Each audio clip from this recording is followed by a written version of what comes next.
Yeah. Uh. Yeah. Yeah.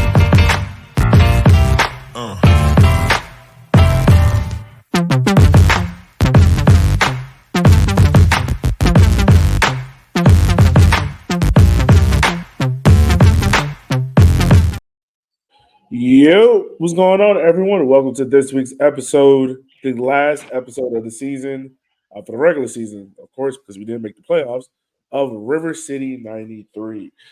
I'm your host, as always, Elliot Barr. I'm the guy that did go to the stadium last night because I was at homecoming, having a hell of a time. A time was had. But joining me are three people that were at the stadium, sat out through the rain, saw some good goals, saw some bad goals. Is Matt, Shaneer, Kate. How are you guys doing? How was your night last Angry, night? A good time? Y'all had fun? angry. I'm angry. Shaneer, when are you not angry? I Uh, I don't know about you all. I'm ready to hang two banners right now. 2023 attendance champions, 2023 possession champions. Raise them up, y'all. there you go. There you go. Raise those banners to the air. You know, we could have had a trouble this year. If Waco didn't drop their last game, we could have had the wooden toilet. I mean, the wooden spoon as well. Would have been a proper trouble. I think they would have had to find a couple other wins somewhere along the way too. Yeah. I'd say we got the true highs and lows of USL League One football. Being a Kings fan. Man, I was at homecoming and I kept getting alerts and I saw it was like 1-1, 1-0, 2-0, 2-1, 2-2, 3-2, 3-3, 4-3, 4-4, 4-5. And I'm like, what is happening here? Yeah, so you got the experience.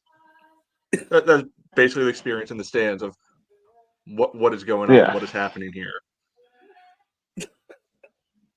It's just so crazy just to see like the game that probably had a lineup that I don't think any of us would have ever pulled out of our hats. Somehow managed to score 4 goals, but give up 5. And man, I'm not gonna lie to y'all. There's a part of me that would have wished for a win, would have been a good way to kind of end out the year or whatnot, whatever it may be. There's also a part of me that is like, I'm kind of happy we didn't win because that way we can't mask over the last 3 months and we have to face these issues head on.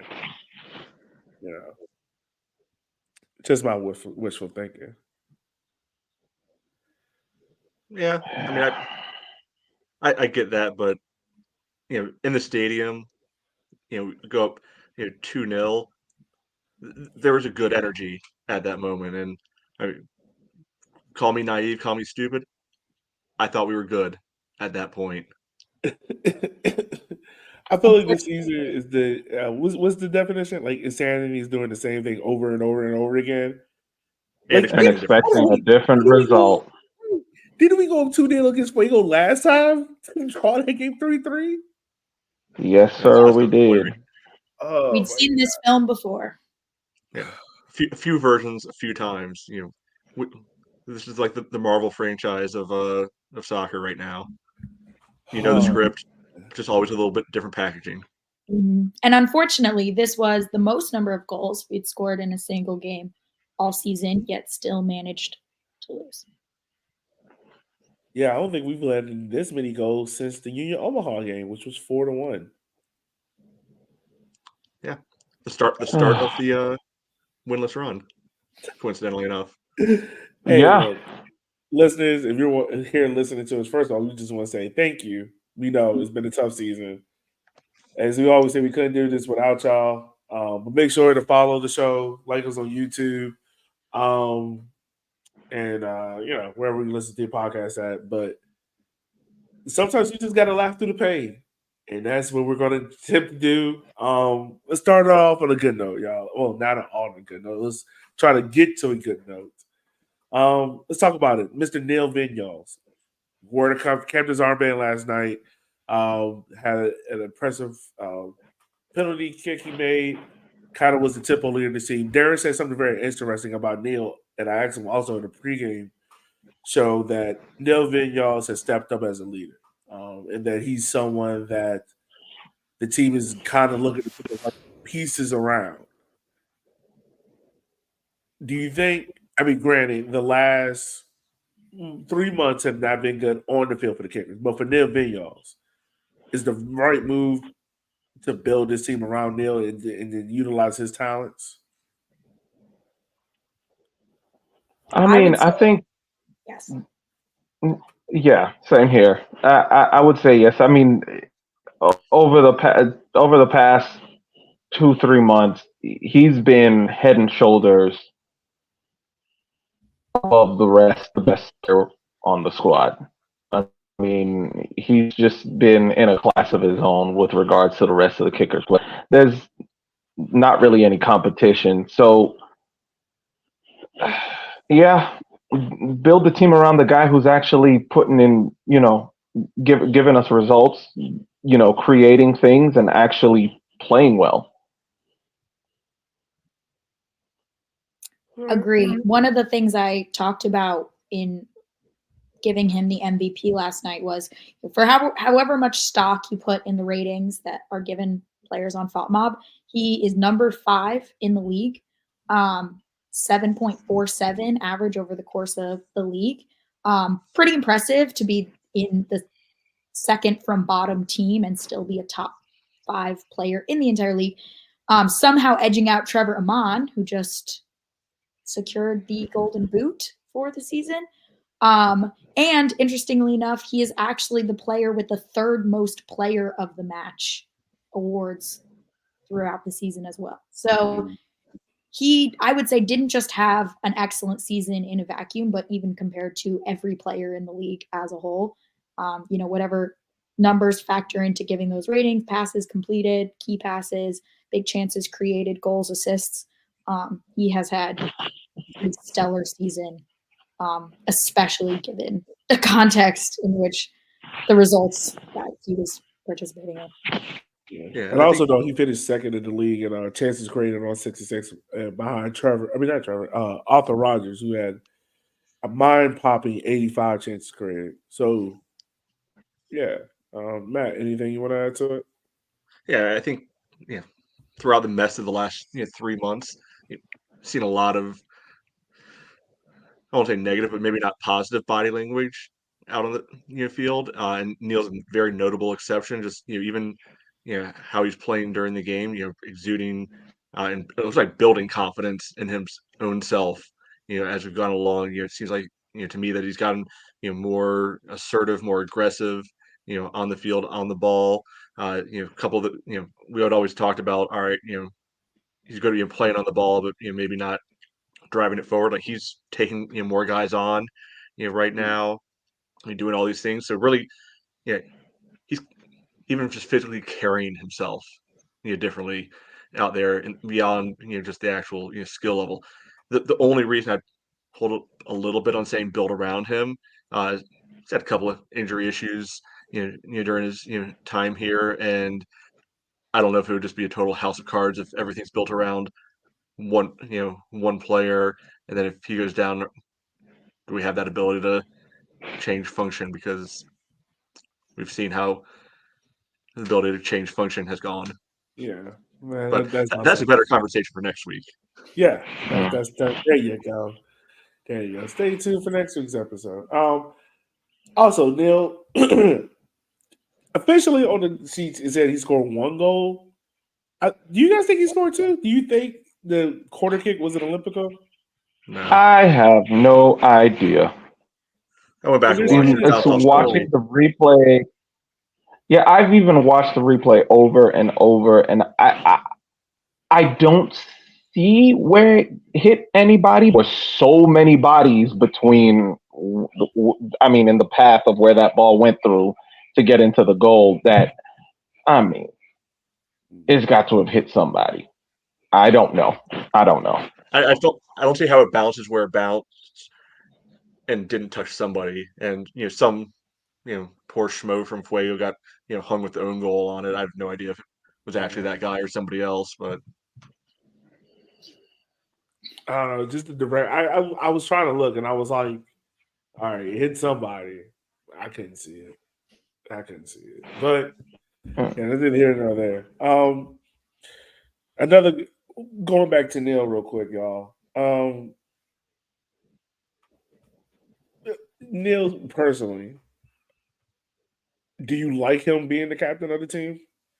Like in his stretch, like are you cool with him wearing the armband? What he's done so far? Because Matt, you alluded to it, like his whole like aura around him has kind of changed, where he's kind of is like dragging his team forward in an attacking sense, and to be second in the league, like granted, like to be second in the league in chances created has to stand like it's got to stand for something because it's just like this team was god awful on the wings and still be second in chances created. It's you gotta kind of not like tip your hat to that for him. I'm fine with it. Yeah, I'm not somebody who endorses the idea of the best player on the team has to be captain because those are not always the same thing. Like a lot of times, Yeah. the best player is not a good leader necessarily, and that's okay. So I'm not there day to day to be able to see what the dynamic is between guys. Like we saw Emmy start the year with it. We saw it go to Ani at times when Emmy wasn't available. We've seen it move over to Neil a little bit. Somebody else might have had it for like I think Zaka. yeah, Zaka's had it Yeah, a few Zaka's had it a times. couple times. Yeah. So One I mean, thing to be honest with go ahead, Jane. go ahead. Oh, I was going to say that. Shanir, what do you think? Go ahead. Okay. I was going to say that when you look at the players that have had the captain's armband, I feel like those are the four kind of somewhat leaders of the team: Zaka, Ani, Neil, and Emmy. I mean, those are the four guys on the squad who you see more of a leadership role in. And there have been a lot of times throughout this season and last season where Emmy is the one who's G'ing the guys up and telling them let's get moving. Neil has shown like Kate, like you said, like his body language has always been positive, even through this mess. Like when you see the body language of other players turning negative, he still remains positive. Zaka has shown several times leadership, directing traffic, giving instructions to teammates on what to do. I mean, after Neil hits that corner kick that went in, maybe his goal, maybe not. You see as he's running back, Zaka's talking to him and explaining to him something in terms of what to do next. And then Ani, of course, in the back has shown leadership throughout the season. So I think it's fair that those four guys hold the captain's armband, but as of this last stretch, it's hands down for me. Neil has shown that sense of taking on that role, taking on that sense of regardless of what we're going through, I'm going to try and stay positive. I'm going to try and move forward. Yeah, I complete and building off that, what we've talked about a lot throughout the season is how many goals conceded are due to individual mistakes. And I think it can be hard if you're a player who is either being set up where maybe you're making more individual mistakes to keep the presence of mind and the big picture leadership that's helpful in a leader. And I think Neil has, in his role, slightly more forward in being able to demonstrate that he's creating passes, that he's producing positively for the team. We've seen the forwards not scoring. We've seen the defense leaking goals. He's in a position where his headspace is going to stay positive. He's going to be able to keep that big picture because his play has been at that level. He hasn't been, making major mistakes that are leading to goals. So he can sort of be an example and sort of keep the spirits up of the players around him. I can imagine if you're a player who's, down on your confidence, either because you're not scoring goals or because you're feeling like you're in a position where you're conceding more goals than you'd feel comfortable, it's hard to sort of keep that positive mindset, keep that encouragement for the team at large. So I think he's been in a unique position to be able to provide leadership because his individual performances have kept his confidence up. And So I mean, I think that's all good points about now. So we'll see. I mean, he's be back here next year. So we'll see how things go. How will the rebuild look? We'll talk more about it next week. But another guy that impressed, Mr. Luke Pavone. I wanted to say something, but I'm not going to. We got Mr. Luke Pavone, played a half and was pretty much the second most involved player behind Neil. I think he was involved in he was involved in every goal in the All first three half. of the goals in the first half. Yep, all three of them. That is not like a Luke performance. I don't take know it what away, it was. Shanir. Oh, I have a lot to say about this. We'll say some of it for next week. Yeah. Talking about Luke, what made this performance? We've seen Luke before be the kind of spark plug energy running around, but what made this performance so much different for Luke in terms of being involved offensively and being a crucial part of why this team kind of scored 3 goals? The silence is different. Well, no, I do feel that Luke was very. He was giving Central Valley Fuego's left side a lot of trouble. He was giving them a lot of trouble. He had several situations where he was beating the fullback, Victor Falk.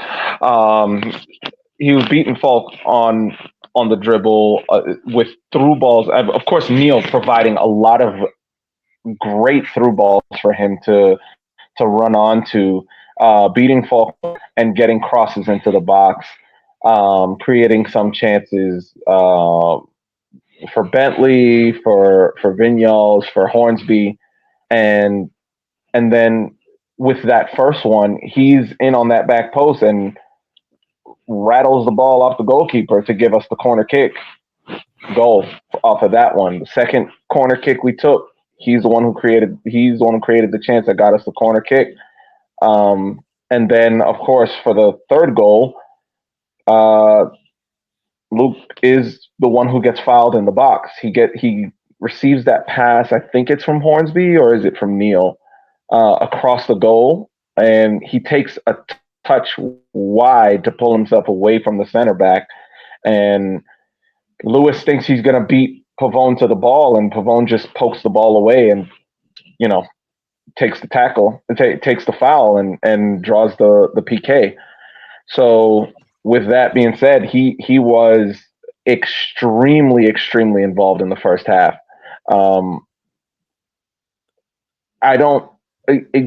One could say that there could be some proximity bias with, him running past us in Section O several times, but I feel that there was a lot of attacks that were coming down that right side, and he was providing a lot of great opportunities, great situations for us.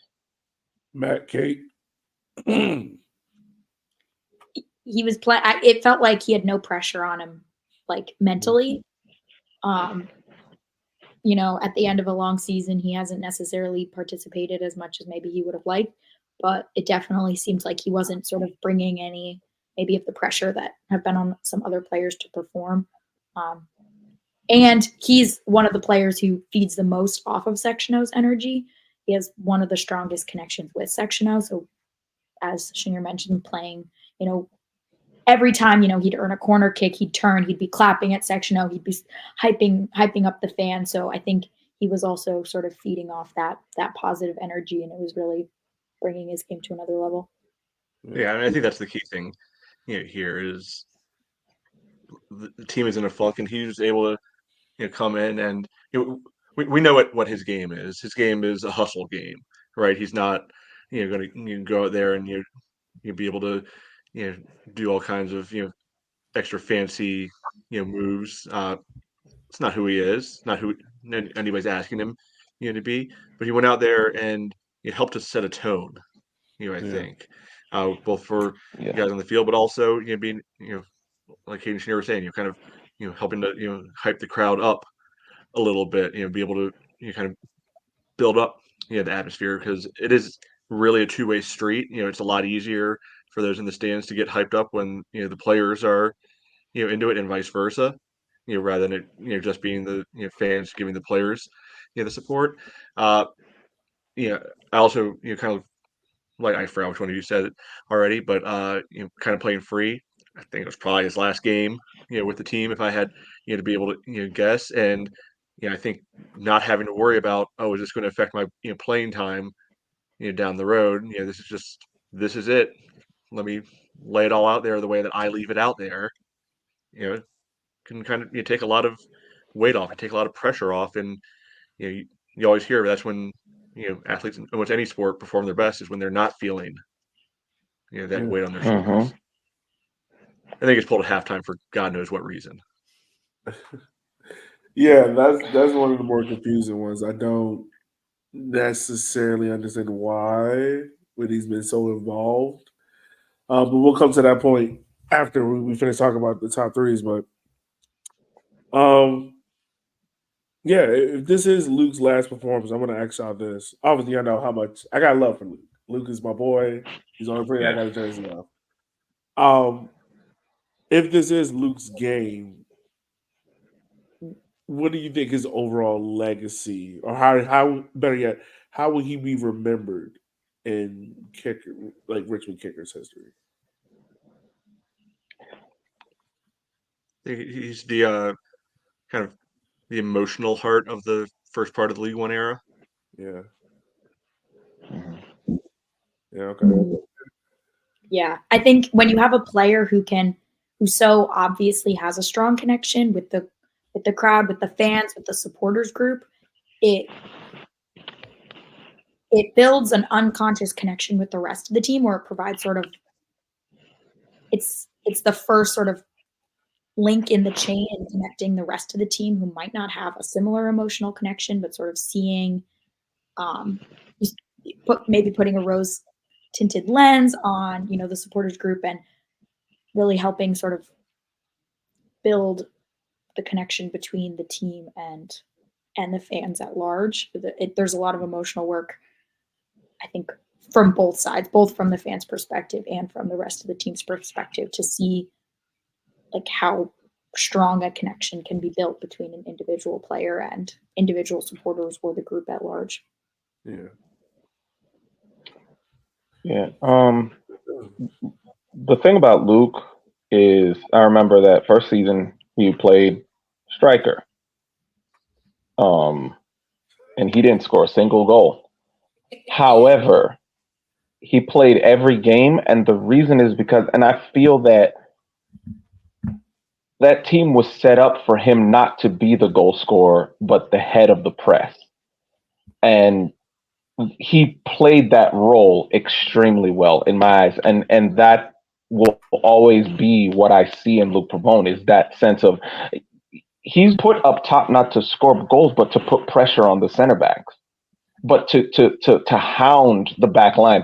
Anytime that ball gets passed back to the center back to the goalkeeper, Luke Pavone's going to be in your face, so you better get rid of it quickly.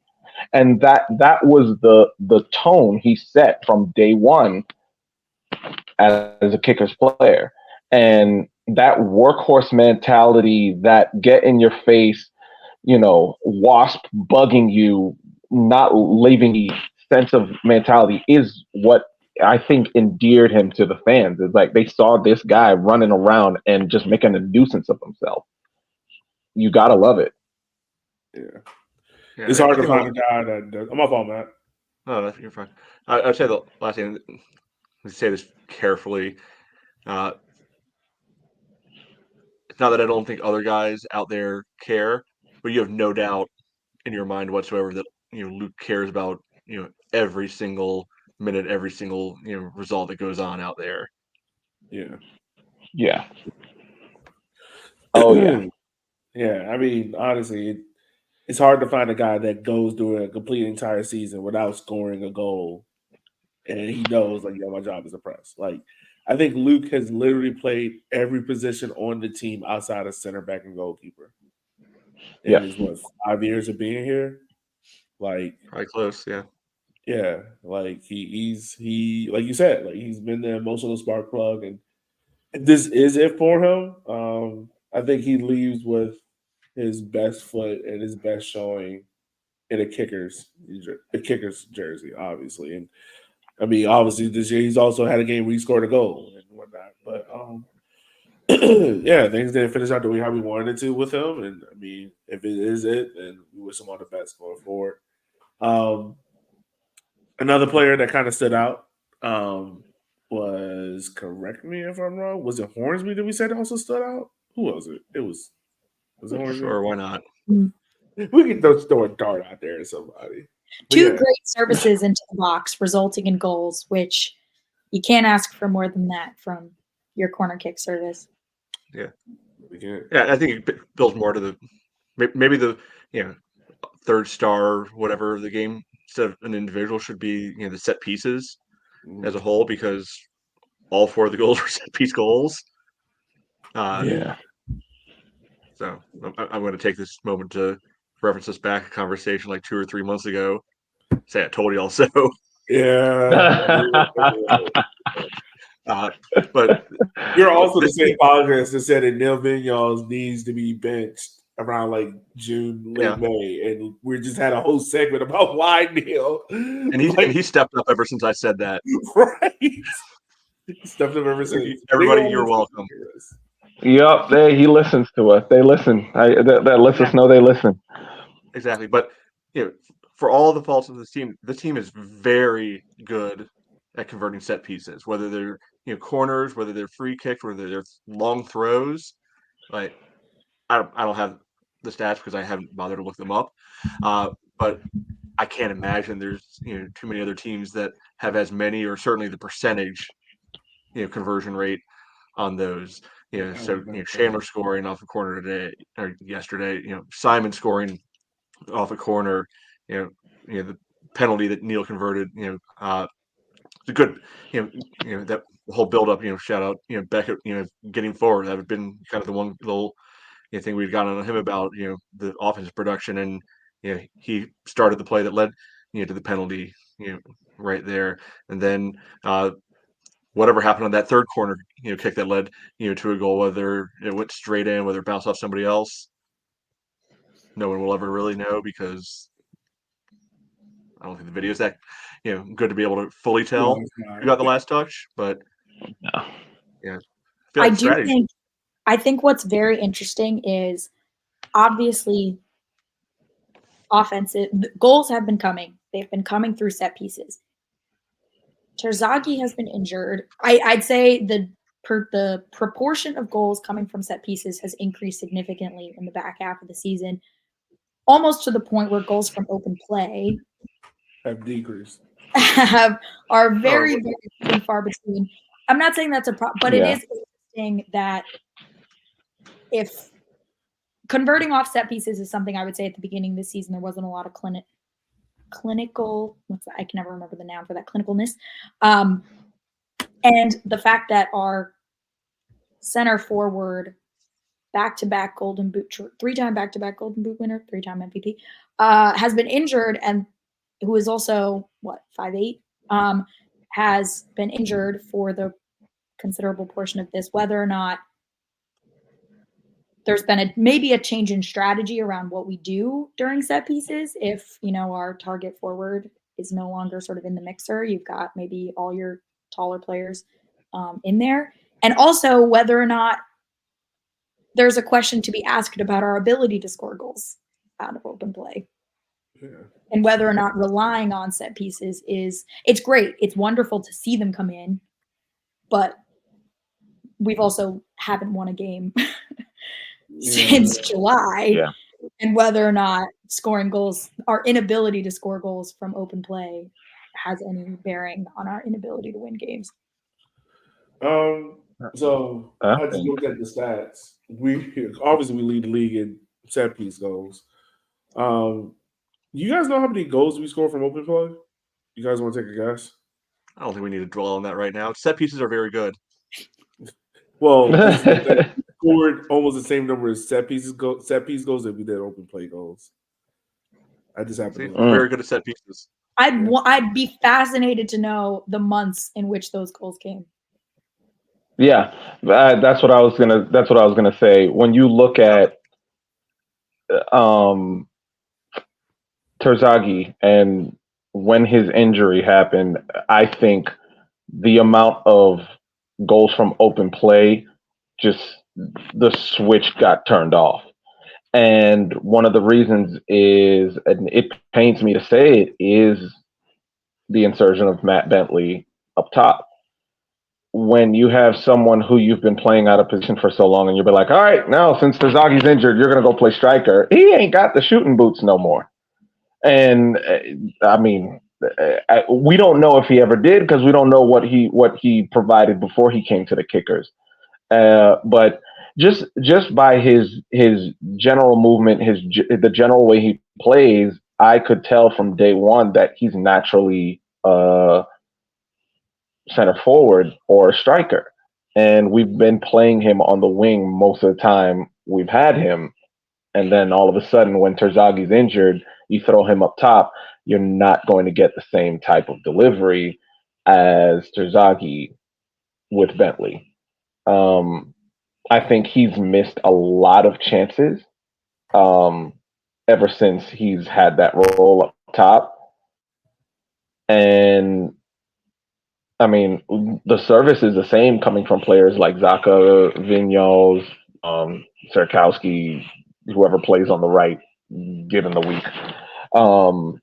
This number of service has been the same. It's just converting those goals has just plummeted completely ever since Terzaghi got injured. Yeah, fair enough. Fair enough. So we move on to that point. Kind of move a little bit more to the defensive part where we got to talk about these 5 goals. There were 5 goals. Don't have to. Do we have to? I don't think we do. Well, okay, we'll be quick about it. Because once again, this is a game that we want to kick out the can very quickly. Do you blame these goals more so on the defense and how the defense was set up, or do you blame this more so on the carry? Because I will say this, and for me personally, and I'll get you guys to debate about this. For me personally, when I saw the score, I was expecting to see the highlights of the game and see Akira just let in like blunders. After watching it, I can't really blame Akira for outside of maybe 1 goal. And that's the one he kind of bungled over the line. Outside of that, I think the other ones were unsavable. Well, the 5th one is a 1-on-1, but he can't really do much there. But what are you guys' thoughts on it? I'm interested to hear.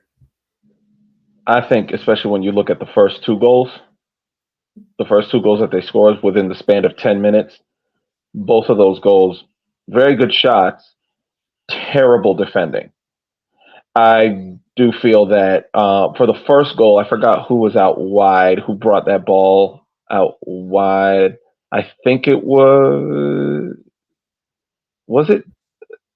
I think it was Carrera who brought the ball out wide, cuts it back in for I don't even know how to pronounce his name. DA. Mm-hmm.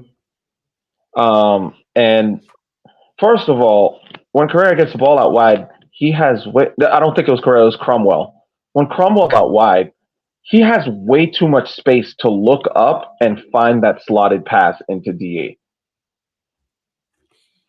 Secondly, when DA gets on the ball, he beats his man way too easily. That was not that complex of a dribbling move. He beats his man way too easily and then gets a great shot off.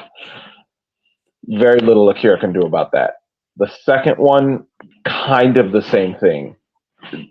Giving players way too much space just on the edge of our box. I'll be honest with you, just because we don't like to shoot from the 18 doesn't mean everyone else in USL League 1 doesn't like to shoot from the 18. So we need to shut that down. And that was a result of that. If we're going to give that shot, they're going to take those pop shots. And if they really hammer them, they're going to give Akira a problem. And that's what happened with the first 2 goals. Of course, there was an unlucky deflection on that second one, but still way too much space. For us to start the second half within 45 seconds, giving up a goal, I mean, that just tells you everything you need to know. 45 seconds. And again, another situation of giving the player too much space. Morale that moment, was it?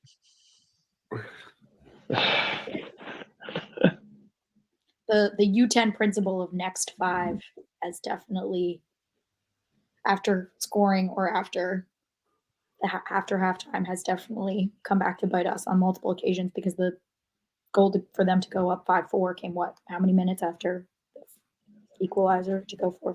So on a number of occasions, that principle of next 5 has not been paid attention to, and I think they were still doing the highlights when they scored.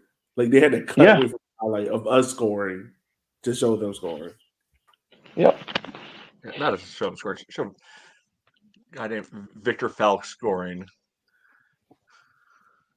I don't get it. From left back. Split the defense, running straight through. I don't get it. And Like some other guys, I can get it, but the number of goals scored at the sectional end against kickers has, to me, we love seeing the goals, scored at Section O, but the amount of goals that other teams have celebrated in front of Section O has been, I think, one of the biggest areas for shame.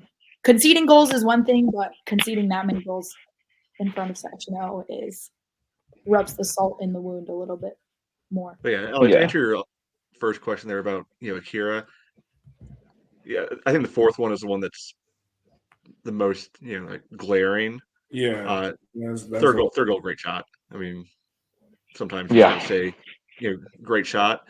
There, one-on-one. Okay, maybe it's just kind of a hope you can get down and they take a bad shot on it. The second one, a little bit of a deflection. The first one, I wonder if younger Akira, is able to get to that. Maybe he does, maybe he does. I really don't know. Yeah. But I think the thing is, I also didn't see anything during the game that gave me confidence from him. Right? I can agree on that. Nothing that really gave the belief that, this, he's going to be able to bail us out like we had in past years. Yeah. There was a question I'm about to ask, but I'm saving for next week. But yeah, I can definitely understand that. So guys, if we look at it right now, it's the end of the year. What is it now? 15-game winless streak? Still going strong? Yeah, it's our Sweet 16. There we go. 16. Oh gosh. So yeah, thanks for correcting me, Matt. 16 games now, winless. I guess I'll ask you guys this: how will you sum up this season? How will you sum it up? If you look at it from a whole totality thing, from where we were at the start of the year to now, how will you sum it up?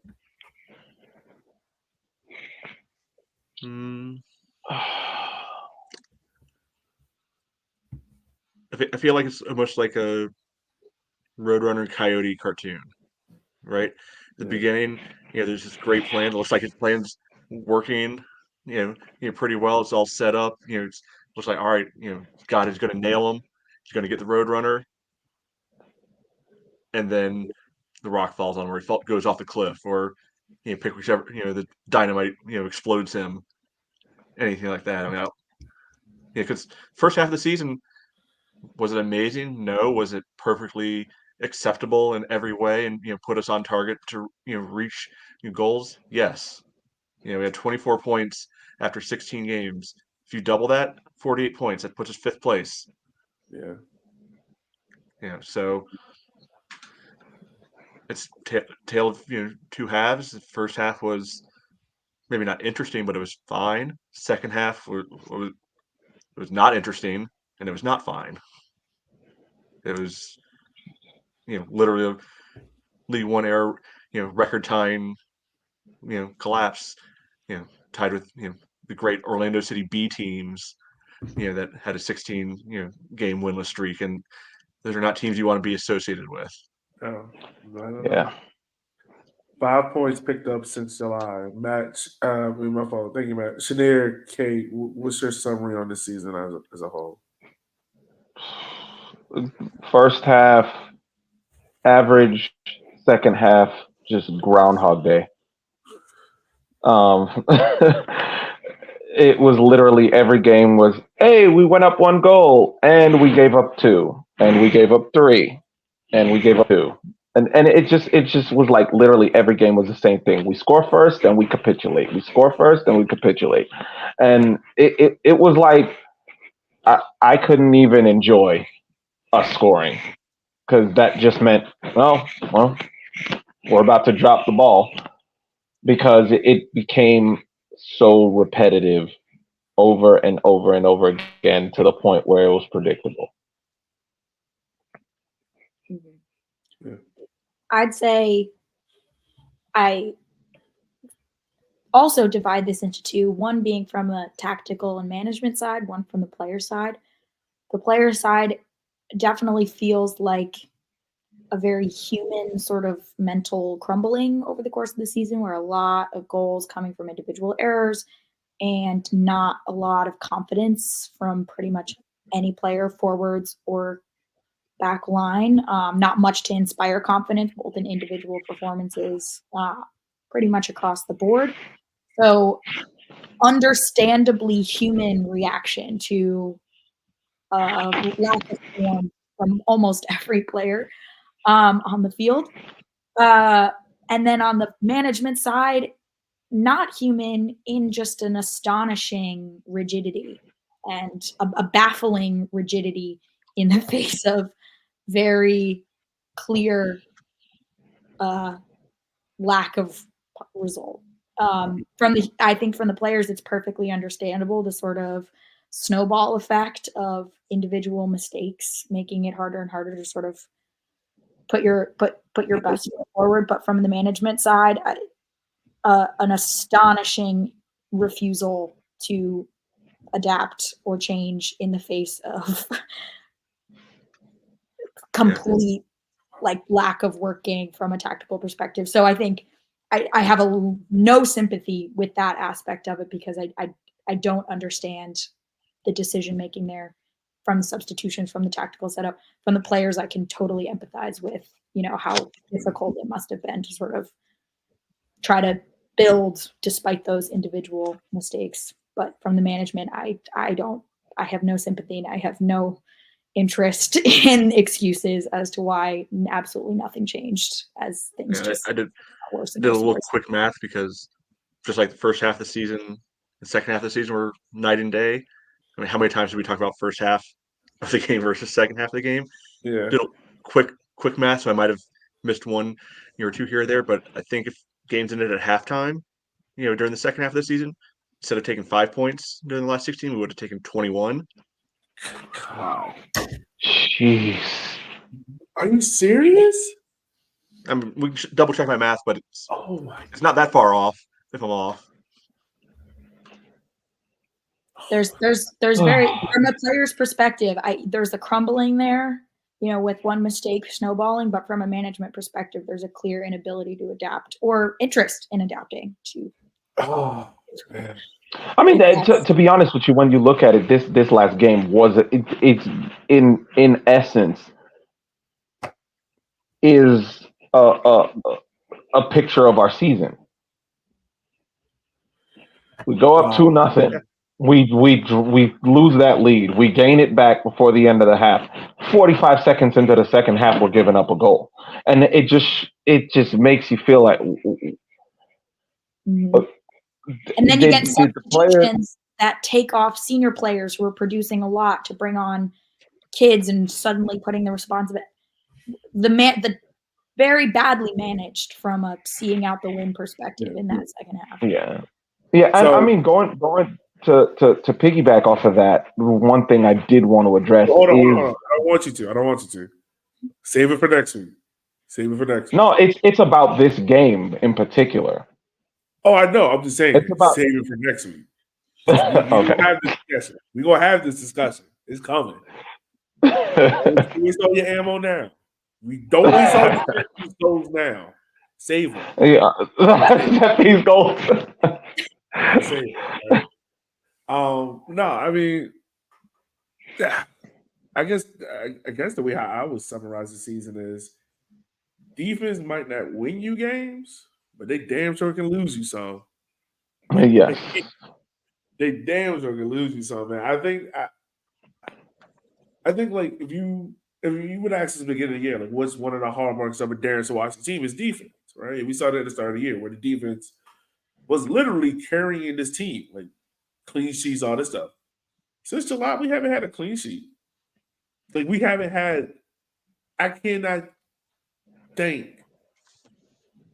I take that back.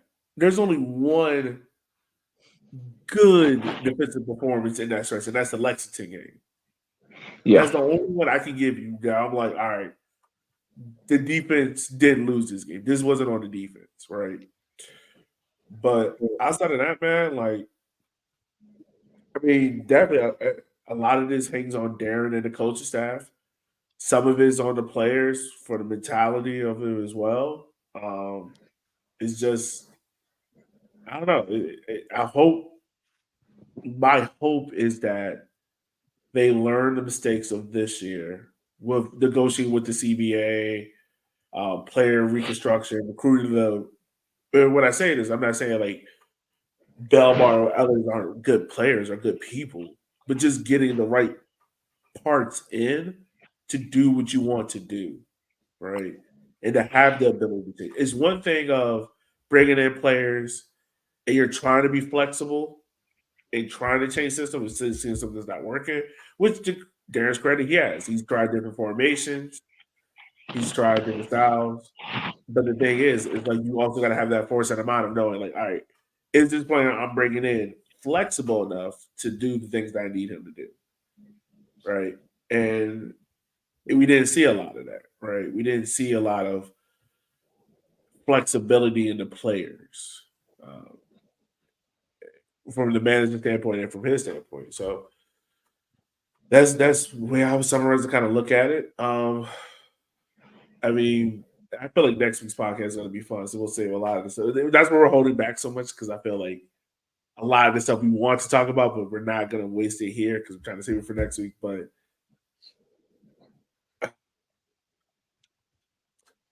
let me ask you guys this quick question real quick, and we'll wrap up after this. But this point next year, so fast forward to next year, do you think we'll be in the same situation, or do you think it will be different? That to be honest with you, all depends on what happens during the off season in terms of who's brought in, who leaves, I guess who leaves and who stays and who comes. Yeah, I guess what I'm truly asking is like we all see the warning signs, but are these are these warning signs that can be easily solved and fixed, or are these warning signs is like, all right, you might just have to demo the whole thing and start over, and even if that is bringing in a new coaching staff.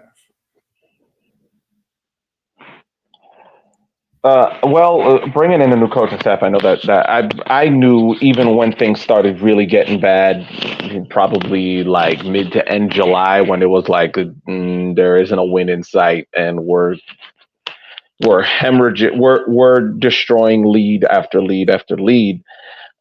I knew that there was no way Darren was going to be going anywhere. When you look at the track record, I didn't see Darren going anywhere. But one thing that I do think is there is going to need to be a drastic change in how we play. Because one thing that we did have before was Terzaghi, basically. And going 3 seasons back to back with depending on him to score the goals, I think was the most detrimental thing to the team. And we saw that ugly monster rear its head this season. When you are depending on one player to score your goals, when that player either gets figured out or injured, you're going to go through a spell of complete zero productivity. And I think that's what we had the second half of the season. The moment Terzaghi gets injured, it's like the rest of the guys are like lost puppies. How are we going to get goals? And yes, Neil Vignoles is going to get a few for you, but a he's a midfielder. He's not far enough up the field to create to score those goals. We have trained our wingers to send crosses in and not to cut inside and try and finish themselves. And so when you have that system set up for a focal point, you're going to get the situation happen if that focal point is either figured out by the rest of the league or injured. And at this point right now, I think Darren needs to look at within himself and be like, all right, how can we create a team where we can get goals from more than one place on the field? Yeah. Matt, Kate, anything for y'all? I mean, if it's not any better next year, you think I'm somebody negative now. If we're running off another double-digit winless streak, you ain't seen nothing yet. Then, Yeah, I think at this point, being able to reach a 16-match winless streak without a considerable effort to try something new doesn't bode well for future interest in trying something new. I don't really understand how you can get to the point where you don't win in 16 matches and still haven't, because at the end of the day, apologies to any people who are interested in watching system-based football, results matter far more. So I don't know how much worse it can get before there's an interest in trying something new, or at least putting results over a performance on paper. So I would not say that reaching a 16-match win streak has demonstrated interest in turning this around. That's pretty bad. So I would say I am not. I'm going to have to be shown something different before I believe it. Though, and words are cheap. Talk is cheap. So right now, I'm not expecting anything different if 16 matches isn't enough of a wake up call. Yeah. Yeah. off season's always the happiest time, for a supporter, because that's where you get a dream. That's where you get the excitement of the new signings. You get to, convince yourself, delude yourself, pick your poison of how which end of the cup you like, better there. But just look ahead, because after we talk about this next week, I'm really not interested in looking back. No, not either. Not either. So yeah, and it just popped up on my phone of where we were last year. It's kind of somber of where we were last year. So A little better. yeah, a little better, a little better. So yeah, I mean, there are some positives in this year, such as like this Landon, Nick, Gabe, Beckett getting meaningful minutes, providing William Palmquist showing that he's a capable number one. Neil Vignoles taking his team by the reins. The youth system being developed. But those don't mask up the negatives that you got to be real with. And I don't think we would be fair as journalists. We're more than fans. I think we're proper journalists at this point, covering the team. And we have to look at those negatives, how they're addressed, and making sure that they're being held accountable. So guys, I just want to say, as always, it has been an absolute pleasure to do this podcast with y'all. This is not how I think we wanted season 5 of River City 93 to go about, but hey, we made it to 5 years. I think that's probably the more important thing about it. Yeah, I guess. We made it to 5 years of covering this team, man. But yeah, man. Next week we're gonna do our end of the year season wrap up show. It should be a fun one. It should be a good one. We're gonna have a lot to talk about, a lot to discuss. But it'll be a lighter mood. I'll put it to you like that. Put a lighter mood, folks. But yeah, get off social media, get out the Facebook groups, go touch some grass, enjoy the weather, have some fun. I did. I certainly did. A time, like I said, I had a time Saturday, boy. Had a time. Matt, Kate, Shanair, I just want to say thank y'all once again for doing this podcast with me. I couldn't do this without y'all. I love y'all so much. I look forward to doing these. Yeah, I think doing these shows with y'all have made it digestible to watch this season. Knowing that I can talk to y'all the next day about them is definitely it's helped a lot. And listeners, as always, we just want to say thank you for taking the time to listen to us, to watch us, to engage with us. Hopefully, we have informed y'all well enough on the team, and we look forward to doing it again starting off next year. But as always, be on the lookout for content coming out on rivercity90.com. If you're watching on YouTube, be sure to like, share, and subscribe. And with that being said, for the last time for this godforsaken season, for the regular season, we're signing off. So, as always, up the roofs, be safe, and be easy.